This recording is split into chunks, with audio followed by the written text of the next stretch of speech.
Hi అండి, అందరికీ నమస్కారం. యాత్రా విశేషాలకు స్వాగతం. ఈరోజు మన యాత్రా విశేషాల్లో 2 తెలుగు రాష్ట్రాల్లోనూ ఎంతో ప్రాముఖ్యతను సంతరించుకున్న విశాఖపట్నంలోని బురుజుపేటలో శ్రీ కనక మహాలక్ష్మి అమ్మవారిని దర్శించుకొని ఇక్కడ ఆలయ విశేషాలను, స్థల పురాణాన్ని తెలుసుకుందామండి. ఇదిగోండి, ఇదేనండి కనక మహాలక్ష్మి అమ్మవారి ఆలయం తాలూకా ముఖద్వారము. మనం జగదంబ సెంటర్ పూర్ణ మార్కెట్ మీదుగా వస్తే ఈ ముఖద్వారం దగ్గరికి చేరుకుంటామండి.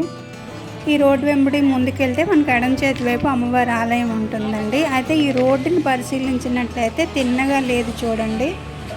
రోడ్డు ఇలా వంకగా కుడి చేతి వైపు ఎందుకున్నదో మన స్థల పురాణంలో తెలుసుకుందామండి. అమ్మవారి ఆలయం ఎదురుగా ఇలా షీట్తో అయితే కవర్ చేశారండి, ఎండ తగలకుండా. ఇక్కడ అమ్మవారి పూజకి సంబంధించిన సామాన్లన్నీ దొరికిపోతాయండి. చీర, జాకెట్లు, గాజులు, అలాగే పళ్ళు, కాయలు, అభిషేకానికి అవసరమైన పాలు, పసుపు, కుంకాలు అన్నీ దొరికిపోతాయండి ఇక్కడ. ఇదిగోండి, ఎడం చేతి వైపు చిన్న సందు ఉంది కదా, అది ఫ్రీ దర్శనం అన్నట్టు అనమాట. మామూలు రోజుల్లో అయితే ఆటోలు అమ్మవారి ఆలయం ఎదురుగుండా వరకు వచ్చేస్తాయండి. ఇంకా ఆలయం ఎంట్రన్స్లో శ్రీ కనక మహాలక్ష్మి అమ్మవారి దేవస్థానం విశాఖపట్నం అని రాశారు. పక్కనే అమ్మవారి చిత్రపటం కూడా ఉన్నదండి. లోపల వ్యూ చూసినట్టయితే ఇలా ఉన్నదండి. ఇది 100 రూపాయల ఎంట్రన్స్ అండి. ఈరోజు బుధవారం అండి, పైగా మధ్యాహ్నం 2 అయ్యిందనమాట. అందుకని ఇలా ఖాళీగా ఉన్నది. అదే లక్షవారం, శుక్రవారం అయితే ఫుల్ జనాలు ఉంటారండి ఇదంతాను. ఈ ఆలయ ప్రత్యేకత ఏంటంటే అమ్మవారి గోపురం కానీ తలుపులు కానీ ఉండవండి. మనం ఎప్పుడు వచ్చినా కూడా అమ్మవారిని ప్రశాంతంగా దర్శనం చేసుకోవచ్చు. ఇక్కడ రోజంతా కూడా అమ్మవారి నామం ధ్వనించేలాగా రికార్డ్ చేసి పెట్టారండి. ఓం శ్రీ కనక మహాలక్ష్మి దేవి నమః అంటూ ధ్వనిస్తూనే ఉంటుంది.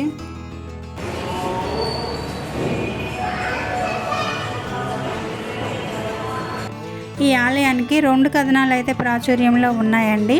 ముందుగా అమ్మవారి దర్శనం చేసుకుని తర్వాత వాటి కోసం తెలుసుకుందాము. మాకైతే దర్శనం చాలా బాగా అయ్యిందండి. అయితే గురు శుక్రవారాల్లో అయితే ఇంత ఖాళీగా ఉండదండి, ఇంతసేపు ఉండనివ్వరు.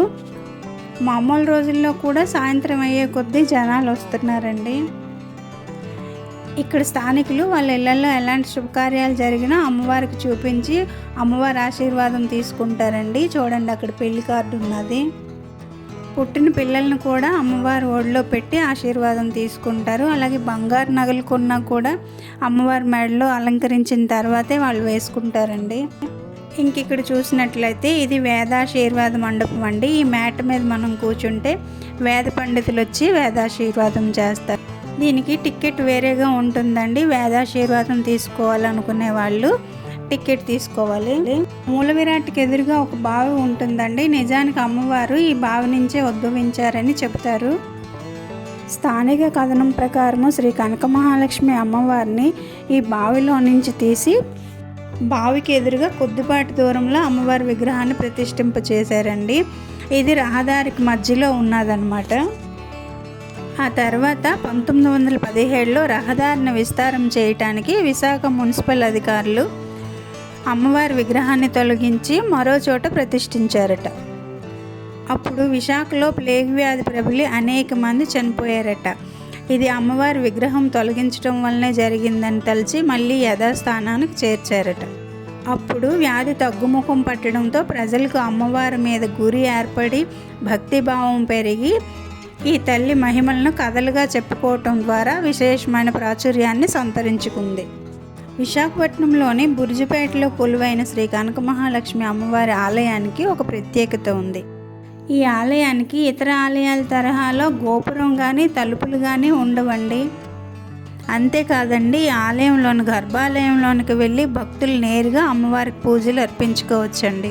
మార్గశీర్ష మాసము అమ్మవారి మాసంగా భావించి దూర ప్రాంతాల నుంచి కూడా భక్తులు వచ్చి అమ్మవారికి పూజలు జరిపిస్తారు.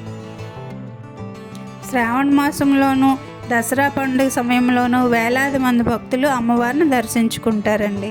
ఇక మార్గశిర మాసంలో అయితే అమ్మవారి మాసంగా భావించి స్థానికులే కాకుండా దూర ప్రాంతాల వాళ్ళు కూడా వచ్చి అమ్మవారిని దర్శించుకుంటారు. సాక్షాత్తు అమ్మవారు స్వయంభూగా వెలిసిందని ఇక్కడ ప్రజల నమ్మకం. ఈ అమ్మవారిని విశాఖ రాజుల కులదేవతగాను గ్రామదేవతగాను చెబుతారు. ఒకప్పుడు ఈ ప్రాంతాన్ని ఏలిన విశాఖ రాజుల బురుజులో ఈ ఆలయం ఉండేదట. శత్రువుల దాడి సమయంలో అమ్మవారి విగ్రహాన్ని సమీపంలో బావిలో పడవేసి అమ్మవారిని రక్షించారట. తర్వాత బావిలో ఉన్న అమ్మవారు భక్తుల కళ్ళలో ప్రత్యక్షమై తనను బావి నుంచి బయటికి తీసి ఎలాంటి పైకప్పు కానీ తలుపులు కానీ లేకుండా ప్రతిష్ఠించాలని కోరటం వల్లే ఈ ఆలయానికి పైకప్పు నిర్మించలేదని చెబుతారు. ఇదిగోనండి వీడియోలో కనిపిస్తున్న బావి అదేనండి. బావిని పూడ్చిపెట్టి అమ్మవారి విగ్రహాన్ని పైన ప్రతిష్ఠింప చేశారు.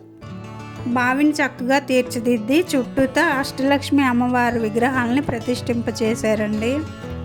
మరొక కథనం ప్రకారము సద్గుణ సంపన్నుడైన ఒక బ్రాహ్మణోత్తముడు కాశీకి వెళ్తూ విశాఖ తీరంలోని బురుజుపేటకు చేరుకొని అమ్మవారి విగ్రహం ఉన్న బావిలో స్నానం ఆచరించి సేద తీరుతున్నాడటండి. ఆ సమయంలో అమ్మవారు ప్రత్యక్షమై తాను కలియుగంలో భక్తుల కోరికలను తీర్చడానికి అవతరించానని తన విగ్రహాన్ని నూతిలో నుంచి బయటకు తీసి ఆలయంలో ప్రతిష్ఠించాలని కోరిందట. అయితే ఆ బ్రాహ్మణోత్తముడు తాను కాశీకి వెళుతున్నానని మన్నించమని ప్రాధేయపడ్డాడటండి. బ్రాహ్మణోత్తముడిపై ఆగ్రహించిన అమ్మవారు తమ వామహస్తంలోని పరిగ అనే ఆయుధంతో బ్రాహ్మణుడిని సంహరించడానికి సిద్ధమైందట. అప్పుడు బ్రాహ్మణుడు శివుడిని ప్రార్థిస్తాడు. శివుడి విషయాన్ని గ్రహించి అమ్మవారి వామహస్తాన్ని మోచేతి పై వరకు ఖండించి శాంతింపచేసి కలియుగంలోని కనక మహాలక్ష్మిగా భక్తుల్ని అనుగ్రహించమని ఆదేశిస్తాడు. అందుకే అమ్మవారికి వామహస్తం ఉండదండి.